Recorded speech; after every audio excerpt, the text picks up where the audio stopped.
Hoy, magandang gabi sa ating lahat, mga kapuntos. Bago lang tayo nakauwi galing sa office natin, daming tao na bumibisita natin kanina at kumusta. At ngayon, mag-share ako sa inyo lahat sa karanasan ko sa araw na ito. Merong isang babae from Bukidnon. Siya po ay may lola na devoto Katolik. Nawala yung signal. Pasensya na po. At bumabalik na naman. So yung signal natin sa PLDT ay hindi maganda. So nag-data lang tayo ngayon.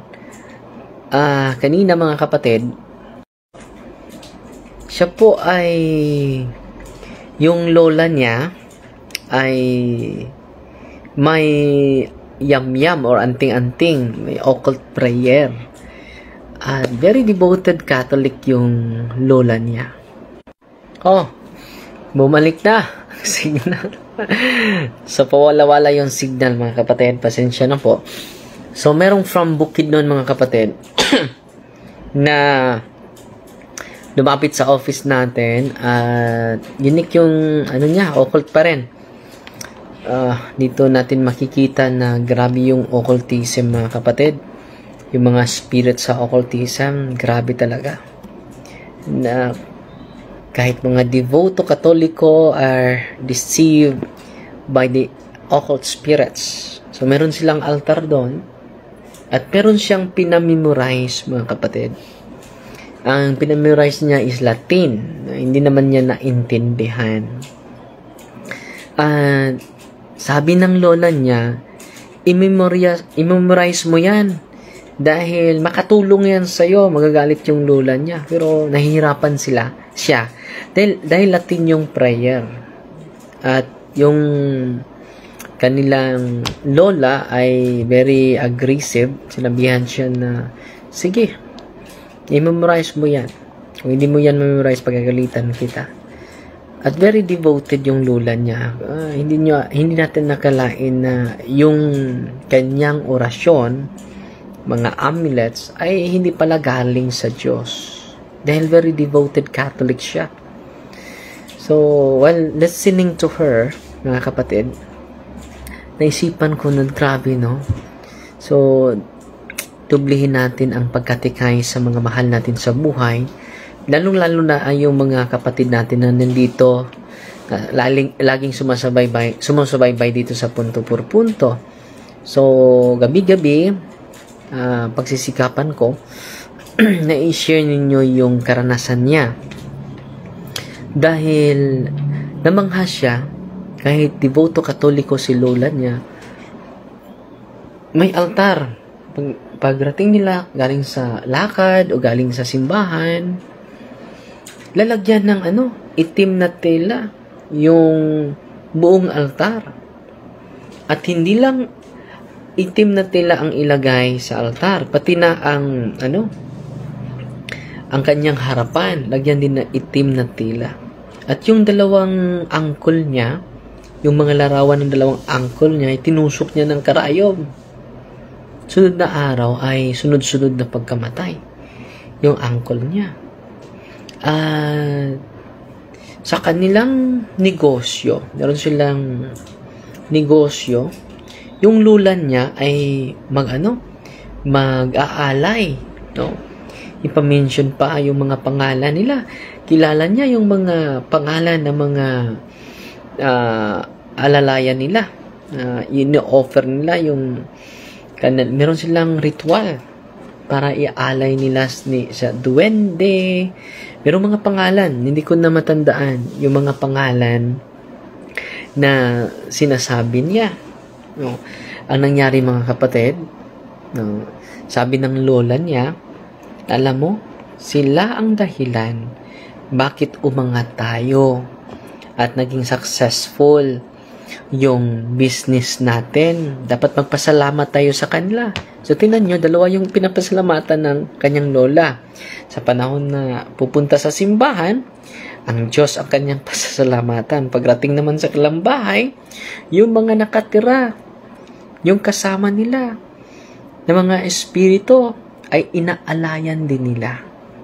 So, ano nangyari mga kapatid? Itong apo, itong apo na pumupunta dito, babae na pumupunta dito sa ating office, sa yung apo ng babaeng ito na may occult.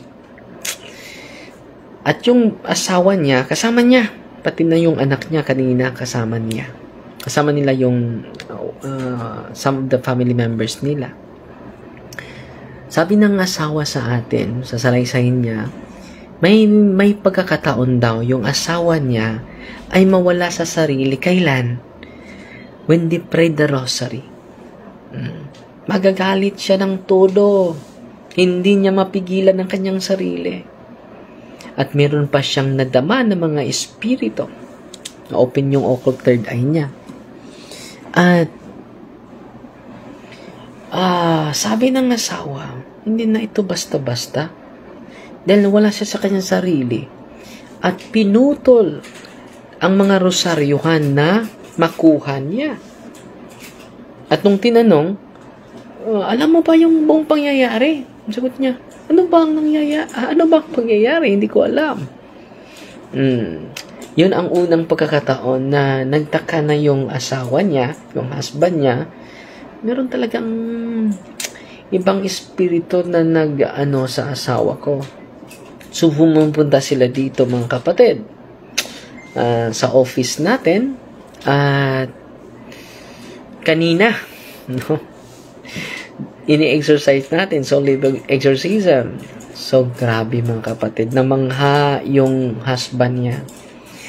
Dahil ang mga demonyo ay nagsasalita, nagpa-as if na kanyang lola, yung may occult ritual, yung may occult na mga connection, yung kanyang lola nagsasalita. At sabi ng kanyang lola, Darwin, no? Hindi nag-father, Darwin, pakialamero ka Darwin, pabayaan nyo muna yung apo ko, dahil mahal ko yung apo ko. At Darwin, grabe, nawala siya sa kanyang sarili, napaso sa Holy and Exorcise Oil, napaso sa Holy and Exorcise Cross, sumisigaw ng malakas, nawala sa kanyang sarili mga kapatid. Grabe, mga almost 1 hour kami nag-pray sa kanya kanina. Nag-start ako 4:00, bago lang ako nakatapos. Ngayon, pero 5 yung ine-exercise natin sa araw na ito. So, 4 nag-react talaga. Grabe yung reaction. Pero, ito lang i-share ko sa inyo sa occult involvement natin. So, sabi ng asawa, yung wife, sabi niya, Father, minsan kapag galit ako, hindi ko mapigilan ng sarili ko. So, nakasakay na pa yung occult spirit sa akin. Kaya pala, mawala ako sa aking sarili. At ibang-iba na yung mga sinasabi ko.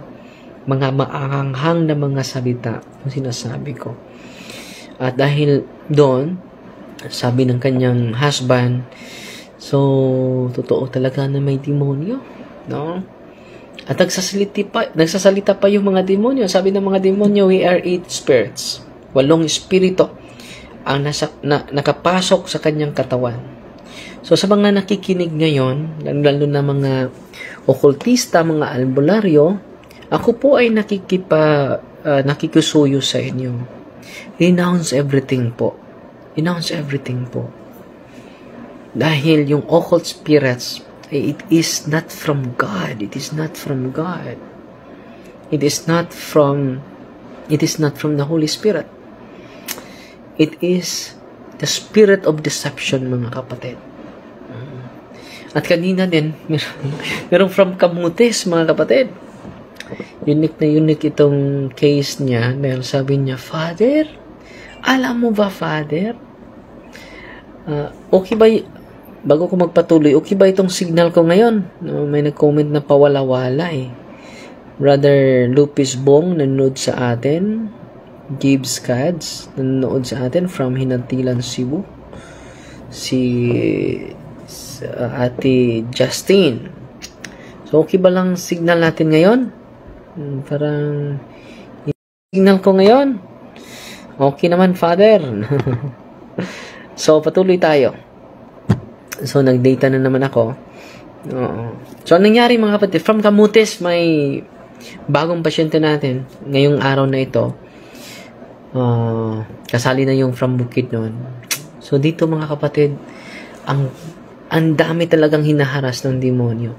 Itong from Camotes mga kapatid, kanina, dahil 4 yung ina-exercise ko, itong taga from Camotes mga kapatid, member sa mga religious organization.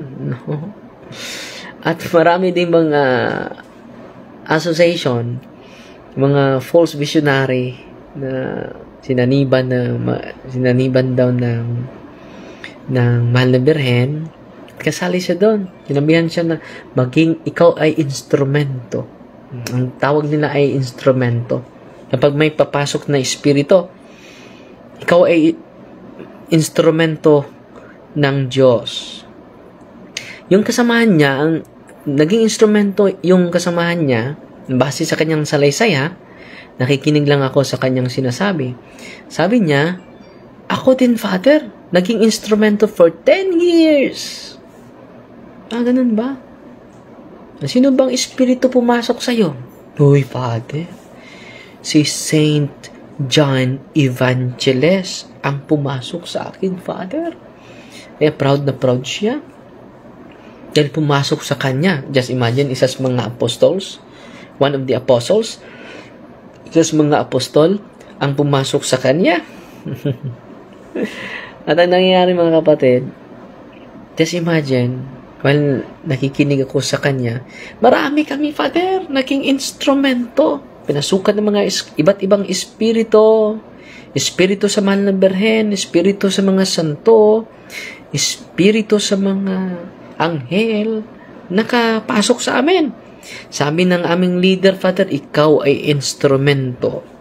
Ikaw ay maging daan sa banal na espiritu. Upang, sabi niya, upang may siwalat ang katotohanan. Alam niyo kapatid, nung may karamdaman siya, matanda na siya, mga 70 or almost 80 na po si tatay. Lalaki po ito. At sabi niya na ako po ay instrumento ng Diyos. No? Yan ang sabi niya. At sabi din ng kanyang asawa, totoo yan, Father? Papasok si Saint John Evangelist. Nung hindi pa ako nagsimula sa exorcism, nag-anointing of the sick lang ako dahil naghihina na si tatay. So, nag-anointing of the sick ako. Uy, nag-react agad. Nag-speaking in tongues si tatay.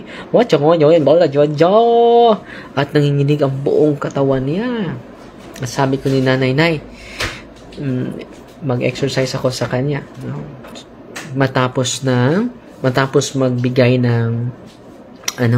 ako ng Sacrament of Confession. Dahil magpakumpisal ako. So, from 1:30 to 4:30 siguro natapos yung confession. And then, anointing sa mga may sakit. May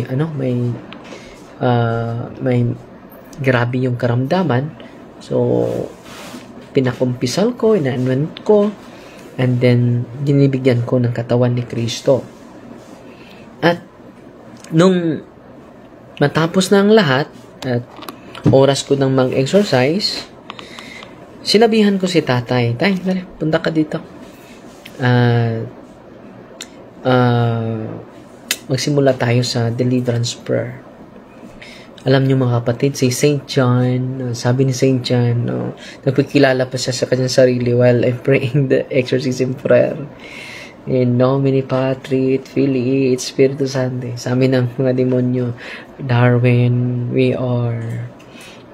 I am Saint John the Evangelist. I am here for how many years? No, we we dwell in his body for how many years. At nung pinatuloy ko yung exorcism, nagalit na yung demonyo. Darwin!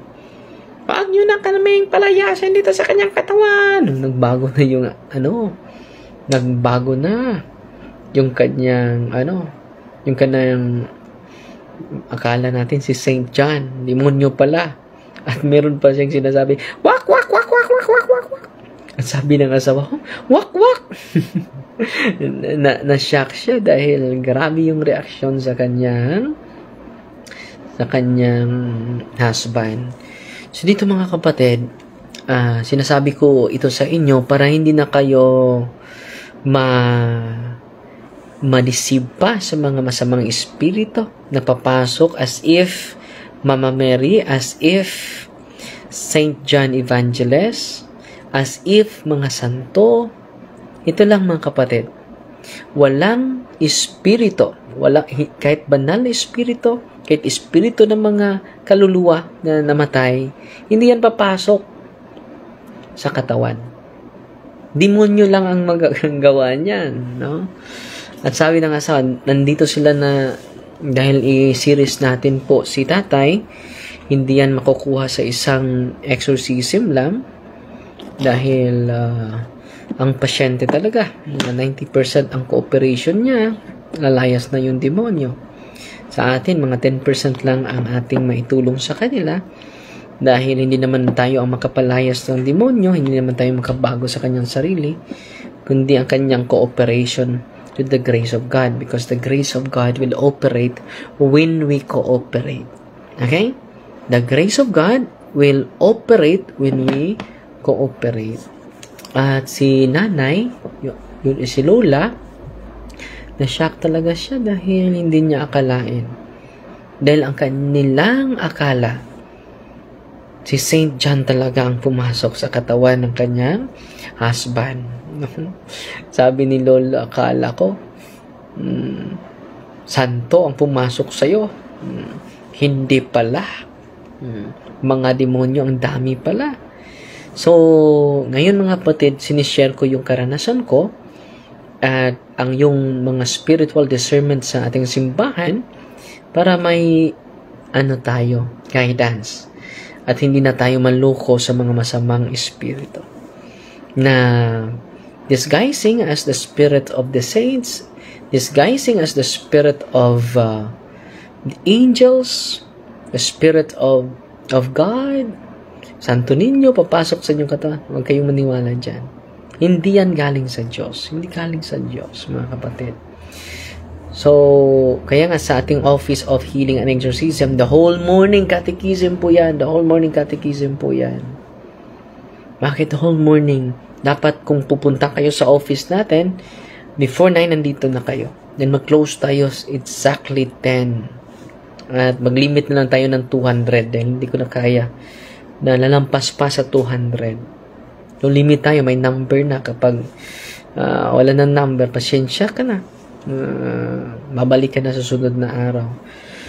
So, close po tayo this coming whole week sa 21 to 20 babalik na tayo mga September first Saturday sa September na dahil meron tayong conference sa lahat ng mga exorcist sa buong Pilipinas po. So yan ang rason mga kapatid.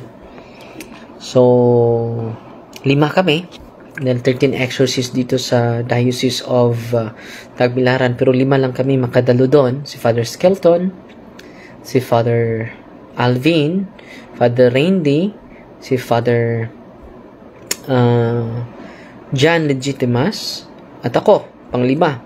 At meron tayong 2 kasama, mga Ligo, Brother Sherwin, at si Brother Kaloy.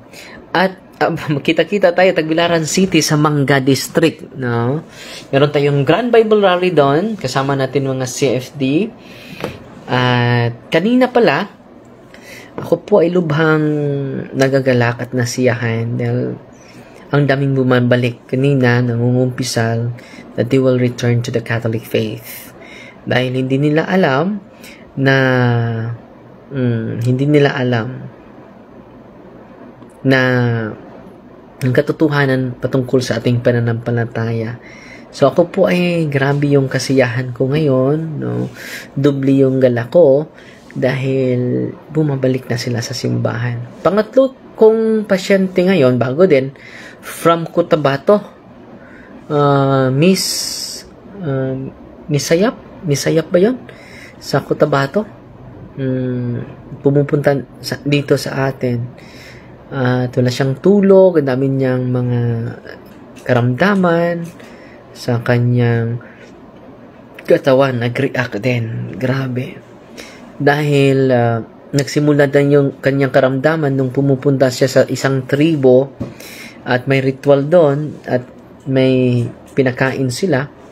Miss Sayaf, salamat Brother Lupe, sa Cotabato, Mid Sayaf. No? Sabi niya sa akin, Father, ang layo ko pa. Totoo naman. Grabe ang layo. At ngayon ay, dahil nakapunta na siya sa isang araw, pero ngayon ko lang siya na exercise dahil ang dami nila. Ang dami talaga nila.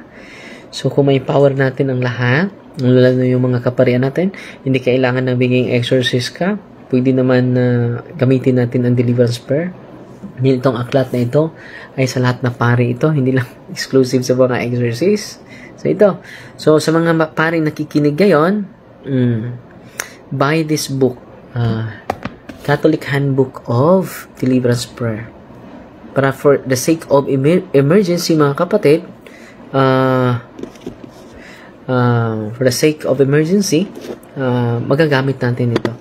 At ma-amaze kayo mga paring na nakikinig ngayon, ma-amaze talaga kayo sa kapangyarihan. Kaya nga ako, kahit araw-araw din ako na-amaze sa kapangyarihan ng Diyos.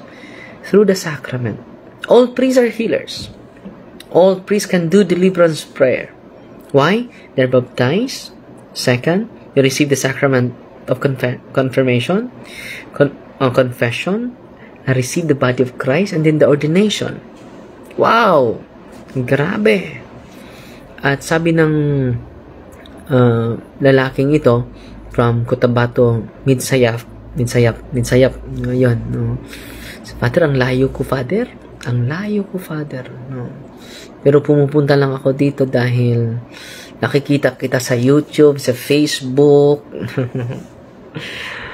At natutuwa siya dahil ang daming pumupunta dito. Yung mag-react lang ang e-exercise ko araw-araw. Walang mga schedule na papasok. So, puno-puno yung schedule natin. Kapag rating ko dito sa ating ang sarap matulog. Ngayon nga, masarap na matulog. Pero, i-share ko lang ito para ma-update kayo sa ating exorcism office. O anong mga nangyayari. So, minsan ay kukuha ako ng 20 seconds, 1 minute na highlight lang sa ating exorcism para ang mga mahal natin na kapatid na hindi pa naka-experience ng exorcism ay meron silang a taste, no? A cursory glance para dahan-dahan mailagay sa ating isipan at sa ating puso the reality of evil is real, mga kapatid. Amen? Sabi niya sa akin, nag-react siya, sumisigaw at nag-speaking in tongue din dahil palipat-lipat siya, isa sa mga higit sa 5 na bumalik sa simbahan ngayong araw na ito. Dahil mga 5 simbahan ang palipat-lipat niya. At lahat ng mga simbahan nito, mga protestanteng simbahan, ay mag-speaking in tongue. Totoo naman na may speaking in tongue, mga kapatid. Pero mag-ingat kayo dahil yan ay isa din sa mga doorway of the evil spirits. So gabi, no? Doon ko yan natutunan, Father, sa mga iba't ibang sekta. At nung in-exercise natin, grabe talaga. Kung makikita ninyo, naniniga, sumisigaw. So yung mga demonyo ay hindi talaga makatago sa deliverance and exorcism prayer, mga kapatid. So, patuloy lang tayo at in-empower natin yung mga kasama natin dahil marami ding mga mga pastor ngayon na nag-deliverance, nag-healing. Ano ba masasabi natin? i-quote sa ating mga mahal na kapatid na,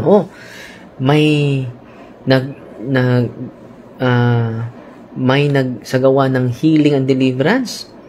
At sabi ng mga apostol, Panginoon, pinigilan namin sila dahil hindi sila membro sa ating samahan.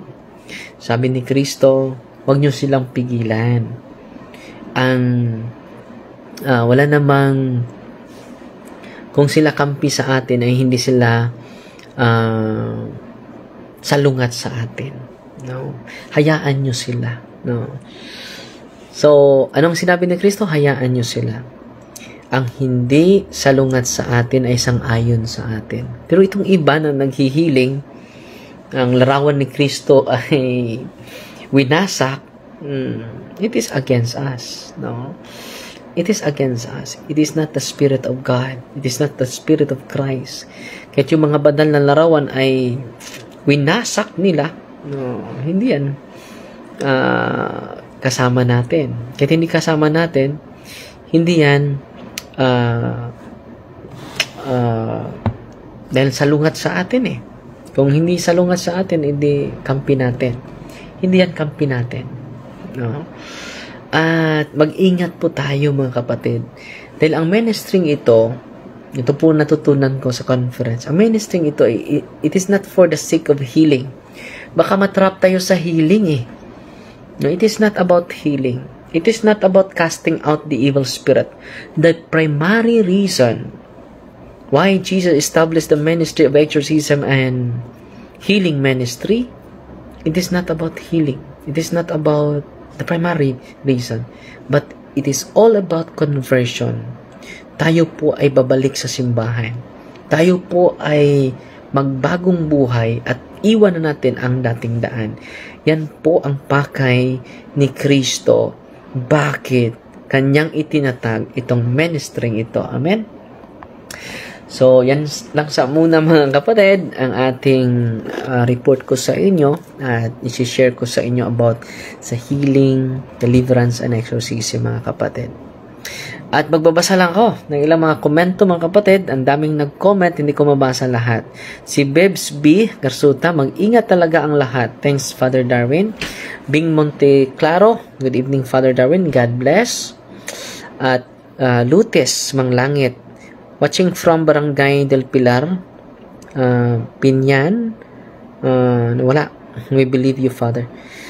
Margie Mula. Hello, Father. Sana ma-influence niyo po ang mga mga pare, the priest po dito sa Lapu-Lapu City na magtayo ng exorcism and healing office for sure. Daghan jud need ani Father. God bless. Totoo.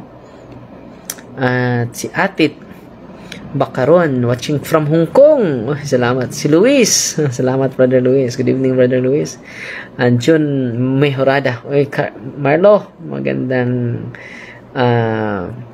gabi. At si Brother Dave Diaz, please announce Toledo. So pupunta tayo sa Toledo this coming August 28 and August 29 sa Inatilan, August 30 sa Perhen sa Rigla sa Upon. Si Claire Kirante, thanks Father Darwin sa imong kakugihan, watching from Taguig. God bless. Si Sister Imper Rabasano, salamat Sister Imper. Meron na akong 6 na chasable dahil sa iyo. Salamat sa nagbigay po. Hindi ko alam yung mga pangalan. Salamat po. So, salamat Sister Imper. Ayana Liz, thank you Jesus for having Father Darwin. Ay, salamat sa Diyos. Ipagdasal niyo po kami lahat. At si Marie Chris Torcolas Dumapias. Hello Father Darwin. Good evening. At si Ilesa Duena Ignacio, watching from Riyadh. At si Ate Sheila, watching from my beautiful abode. Uy, salamat. Nagbigay ng 200 stars. Salamat pala sa nagpadala ng stars. No? At si Bunji Rivera Jonathan, watching from Seminaryo San Agustin. No? Saang seminaryo po? At si Joy Dagatan, God bless you, Father, watching from Lapu-Lapu po. Excited to see you, Pohon. Kita-kita ta, Pohon, ha? Si Michiko Otuhan, nood natin. Si Liti Diego, watching from Davao. Annalyn Omulun, Tilan, pagpapalain ka ng Panginoon Father. Delphine Pano Rabago, no? Salamat, watching from Zamboanga City. So, ang daming sumasalubong natin sa sa Zamboanga, Mago sa Tubig. Punong-puno po. Natapos ako alauna na sa umaga pero wala pa rin natutulog.